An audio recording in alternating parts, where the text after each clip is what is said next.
peristiwa penganiayaan saudara MB, terduga perampasan kendaraan bermotor milik saudara R, telah kita tangkap dan kita sidik dua tersangka masing-masing S 30 tahun dan A 40 tahun. Saat ini proses penyidikan telah kita lakukan. Kami juga sedang melakukan pencarian terhadap beberapa tersangka terkait dengan ikut terlibat atau bersama-sama dengan saudara S dan saudara A melakukan penganiayaan terhadap saudara MB sehingga saudara MB meninggal dunia. Saat ini juga kami didampingi oleh keluarga dari saudara MB.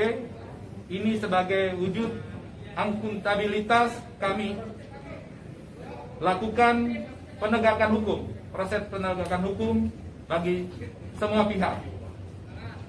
Kami menginginkan bahwa tidak terjadinya main hakim sendiri di masyarakat. Ini menjadi hal yang perlu kita sampaikan kepada masyarakat bahwa terhadap pelaku kejahatan, biarkan pelaku mengikuti proses hukum yang telah diatur.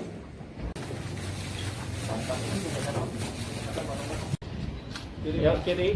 Tahan. Kiri. Tahan, Pak.